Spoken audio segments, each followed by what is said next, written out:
I'll let my parents live in this house. You can't even cook, so leave lol, Mark said to me with a grin, like he was proud of himself. I was so shocked I couldn't even respond. There is no way I would let my parents live in my house and then try to move in with my in-laws without my permission and try to kick me, the owner of the house, out. I've been bothered by Mark's bossy attitude for a while, but now it's really upsetting. I can't keep living with Mark if he keeps acting like this. I've decided that Mark needs to face consequences. My name is Sarah, and I'm a housewife in my 40s. I live with my husband, Mark. Mark is a house husband. He doesn't work but takes care of the housework because I have a job. I work to earn the money we need. All of this is to have a stable life with Mark, but it feels like my efforts are pointless. Mark has a very controlling personality. It's not that I think there's anything wrong with being a stay-at-home husband, or that men should always work, but even though he's not working, he acts like he's the one in charge and is protecting the house. Out of the blue, Mark would say something like, "I'm so tired today, I want some ice cream, go buy it for me," while lounging in the living room at 11 p.m. The convenience store isn't far, but after a hard day at work, I was exhausted and annoyed by his demanding attitude. "Why don't you go get it yourself? It's just a short walk to the store," I replied, sounding harsher than I intended. That's how much Mark's behavior irritated me. When I refused, Mark chuckled and said, "You think that's how you should behave? You never know what will happen if you upset your husband. He always acts like he's the man of the house and deserves respect because of it." Honestly, I'm fed up with Mark acting superior and expecting respect just because he's the husband. Every time he behaves this way, I feel more and more frustrated and unwilling to deal with him. At that moment, I realized that if I kept dealing with Mark on top of my already stressful job, my stress would become unbearable. So I said, "I'm really tired. I'm sorry, I'm going to rest in my room." But Mark didn't like my response and stopped me, saying, "Wait, what's with that attitude towards your husband? I could kick you out right now if I wanted to. Do you think it's alright to upset your spouse like that?" He looked angry. Who does he think he's kidding, acting like the boss when he doesn't even work? He can upset me whenever he wants, but heaven forbid I upset him. It's just like a child's tantrum. "I'm sorry, but I'm really exhausted. Please understand," I said with a forced smile, not wanting to talk anymore. Mark sighed deeply and muttered, "You're such a disappointment as a wife." At this point, I didn't have the energy to argue, so I just said, "I'm sorry," again and went to my room. Day by day, I was worn down by Mark's overbearing behavior, but I didn't have the energy to confront him about it. That's how exhausted I was. Then one day, I caught a bad cold. The doctor said it was a stress-induced fever, and the first thing that came to my mind was Mark. I was so sick that I couldn't move, so I took a day off from work and could only lie down in bed. When I told Mark about my condition, he snapped, "A cold? That's just an excuse. Go to work, you're useless." His words seemed to make my fever spike even higher. He added, "I won't be taking care of you. This is your mess, deal with it." So I was left alone in my room, moaning from the fever. There were no ice packs or anything to help. I was too weak to prepare anything for myself, and I didn't want to face Mark again for fear of more verbal abuse. My temperature reached 103 degrees Fahrenheit. The fever was so high that my body was drenched in sweat. I couldn't even get up to change my clothes, even when they were soaked. I thought, how much easier would it be if I could just pass away with these thoughts? I endured a painful night alone. Maybe it was the fever, but I couldn't sleep at all. Even when the sun set and it was time to see the night sky, feelings of loneliness and doubt overwhelmed me, and it was unbearable. I really wanted Mark to help, not necessarily to bring down my fever, but just to get me an ice pack, bring a cold compress, and say, "Are you okay?" But that was just a fantasy. The words I actually received tore at my heart, leading to new anxieties that tormented me. Why must I be the only one to feel this way? What did I do wrong? Why can't things go well with Mark? Once these thoughts started, I couldn't stop the tears. It was just so painful. After about 3 days of rest, my fever finally subsided and I was able to return to work. My colleagues and bosses were concerned, asking, "Are you sure you're all right?" But my health was improving, and more than anything, I had to support the household. When I mentioned that I couldn't afford to take more time off, they seemed even more worried. Their kindness, which was so much more than the attitude I received from Mark, brought tears to my eyes. I guess my emotional breaking point was close. A voice inside me was screaming that I couldn't deal with Mark any longer. I was ignoring that, pushing myself too hard. This way of life wouldn't last forever. Someday I'd reach my limit and wouldn't be able to get back up. Deep down I knew that, but I didn't have the presence of mind to deal with the situation before reaching my limit. By this time, my affection for Mark had already faded, but I didn't have the energy to start planning to live separately. How could I clear these feelings? With these worries, I worked hard every day, came home exhausted, and dealt with Mark's whims. This was my daily life. One day while I was relaxing in my room, Mark called out, "I have something important to discuss. Come here." It had been a long time since we had a serious talk. Usually, Mark wouldn't inform me about various things and would make significant decisions on his own. So with a sinking feeling, I wondered what this was about. As I sat down for the discussion, Mark, with an excitement I'd never seen before, said, "I'll let my parents live in this house. You can't even cook, so leave." Oh. The first word that slipped out was, "What?" "You need to leave because you're living with my in-laws," he continued. I couldn't accept the reality of Mark's utterly selfish remarks, but he continued pushing forward with the conversation. He wanted to change the ownership of the house so it belonged to him and his parents. He planned to divorce me and start a new family, stating that his decision was final, and my opinions wouldn't change it. I felt overwhelmed by decisions made without any regard for my feelings. My parents were thrilled when I suggested they move in with us.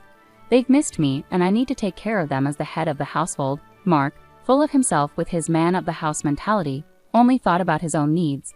I knew I couldn't go on with Mark any longer. My heart told me it was impossible. Ignoring my feelings, Mark chuckled, "You love me so much, don't you? I know this is shocking coming from a husband you love so dearly, but I'm sorry. I just want to take care of my family. Please understand," Mark said in a tone that felt like a rebuke.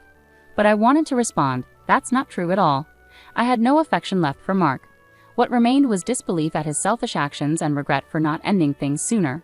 Why hadn't I left him earlier? If I had, Mark wouldn't have taken advantage of me so much or been so selfish and arrogant. I even despised my past self for being too weak to let him go. Seeing my distress, Mark seemed to misunderstand, thinking I still loved him and didn't want a divorce. But that couldn't be further from the truth.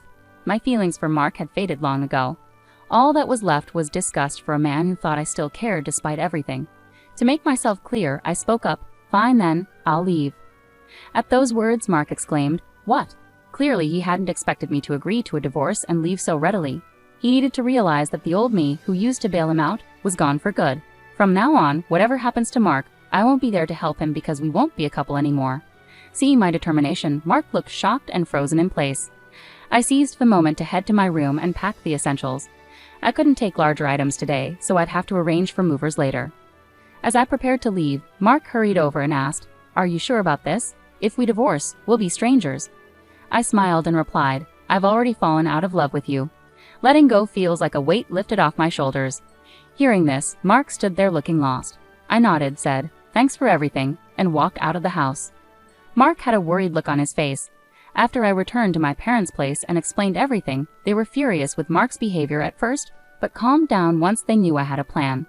I started recovering at my parents' home while sorting out various matters, starting with the divorce. After sending the divorce papers, I received a message from Mark. "Are you sure about this? I don't know if it's really a good thing, but I don't have any feelings for you anymore. If we've gone this far and he says there's no divorce, that would be a problem. I feel so much better now that you're gone, so fill out the divorce papers quickly." When I replied, there was no response. A few days later, I received completed divorce papers from Mark, with his sections already filled out. I promptly completed my parts and submitted them to the county office on the same day. Now Mark and I are officially divorced. I no longer have to support the household as Mark's wife. During the divorce, we divided our assets. Mark got the house as he had originally insisted on it, so I transferred ownership to him and decided to move on. The house was never really comfortable for me anyway. It had been more of a burden. Instead, I decided to seek alimony from Mark. His parents covered it since he wasn't working, but now he's actively job hunting, likely planning to repay them once he finds a decent job. However, reality doesn't always follow plans. A month passed after the divorce was finalized, and I moved out of my parents' home into a new place, enjoying a peaceful life. Then I received a call from Mark. Honestly, I found it annoying. I immediately guessed why he was calling, but ignoring him might lead to more complications. So knowing I'd have to talk to him sooner or later, I decided to address it now for the sake of my own future. "Hello, what do you want after all this time?" I was completely fed up with dealing with Mark. I wanted him to get to the point quickly. Reluctantly, I answered the phone, and he pleaded, "Please help me." His desperate tone made me chuckle. I knew Mark was in a tough spot, but I hadn't expected it to be this bad. "Well, what's going on? You need to tell me the whole story," I replied, half amused. I had a feeling about why Mark was in trouble, but I wanted him to explain it himself. When I pressed him, Mark started explaining hesitantly, stumbling over his words. He had taken over the house after our divorce and managed fine for a month. But now he had a rent payment due. Being unemployed, he couldn't cover it himself, so he asked my former parents-in-law, who were on a pension, to help out. However, the bill was much higher than they expected, around $1,800. There was no way they could afford that on their fixed income. My former in-laws were furious, insisting, "This isn't what we agreed to." They laid the blame squarely on Mark. Lost and uncertain, Mark called me in tears, asking for help. "I didn't realize the rent would be so high. The place is a mess now. What are you going to do about it?" Frustrated, Mark was now blaming me. It was true I hadn't mentioned the rent specifics earlier, but it was Mark's own folly to take over the house without knowing its monthly costs. He had treated me like an outsider and pushed me away, and now he was facing the consequences of his actions. Despite this, he couldn't accept responsibility and instead reached out to me for help. I couldn't help but sigh at his audacity. Ignoring my feelings, Mark continued urgently, "Please, I need your help. We can't keep going like this. I need you." His desperation was clear in his voice. They must be feeling incredibly trapped right now. The rent due date had likely passed, meaning they might already be behind. The landlord of that house was known for their short temper and strict policy on rent payments. I remembered being warned repeatedly when I rented the house, never be late with the rent. If they missed a payment, they were in for serious trouble with the owner. Mark had met the landlord a couple of times and knew how intimidating they could be. He must have been desperate when he called me for help. "Please just cover the rent for 1 month. I don't have anyone else to turn to. You still care about me, right? If someone you care about is in trouble, you should help them out," Mark pleaded, his tone still self-centered. "My feelings for you have long since faded." I wanted to say those words, but I held back and replied coldly, "I'm sorry, but I don't have any obligation to help you. You were the one who cut me off. Now you expect me to assist you when it's convenient for you? That's not fair." Mark defended himself. "Please don't be so cold.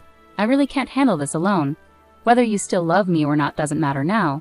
We were married once, right? Can't you help me out just this once?" "No, you were the one who left me. Even before that, my feelings for you had already cooled. It's been a long time since I stopped loving you." When I heard Mark's dejected voice on the other end of the phone saying, "I can't believe it," it struck a chord deep within me. For so long, I endured everything. Even when Mark was selfish, took me for granted, or mistreated me when I was sick, I stayed by his side, hoping to salvage our marriage. I worked tirelessly for the life we had, but this was the outcome. Why hadn't I left sooner when my love for him faded? Why didn't I distance myself earlier? These regrets flooded in, mingling with the anger I felt towards him. Mark never truly faced me. He never showed real concern, never protected me, and never embraced the idea of navigating life together as a team. All this time, he treated me like a maid, a mere money-making machine. Each time he acted this way, he seemed oblivious to my suffering. Yet now, despite all this being a result of his actions, he came pleading for help as if he were the victim. His self-centered attitude was repelling. "Please help me. I'm begging you. What about getting married again? Let's start over properly this time. I promise I'll never push you away again," Mark proposed, desperately. I couldn't help but chuckle bitterly at Mark's desperate suggestion. "Remarry you? Are you kidding me? All of this is the result of your own actions. I've been trying to work things out in my own way for a long, long time. I kept hoping you would face reality. And now you want me to start over with you, pretending none of that ever happened? Do you expect me to go back to those miserable days? That's never going to happen. I refuse to return to that life, no matter what." I became so emotional that tears started flowing. I couldn't tell if they were from anger or sadness. Mark remained silent in response to my words. Unable to continue the conversation any longer, I simply said, "Goodbye," and hung up. Mark didn't call back, and wanting to avoid hearing his voice ever again, I blocked his number. Later, I heard from mutual friends that Mark and his family were evicted from their home. Mark attempted to persuade my former in-laws to cover his rent, but they were furious, refusing his request and upsetting the landlord in the process. Left with no choice, they had to leave. Mark hasn't had much success finding a full-time job and is now working part-time to get by. Because they had to sell their house, my former in-laws are now squeezed into a rundown apartment, all three of them together. Meanwhile, I've been deeply focused on my work, and my boss has even discussed a promotion with me. There's a possibility I might become the first female manager in our company, and I've been receiving admiration from both colleagues and juniors. Sometimes friends inquire, "Aren't you thinking about getting married?" Honestly, after my past experiences, I have a rather negative view of marriage. The idea of dating or marrying again doesn't appeal to me right now, but life is long and there's no rush. Many people in this generation live their entire lives happily unmarried. What matters most to me is living a life without regrets and staying true to myself. With that in mind, I want to continue navigating life at my own pace.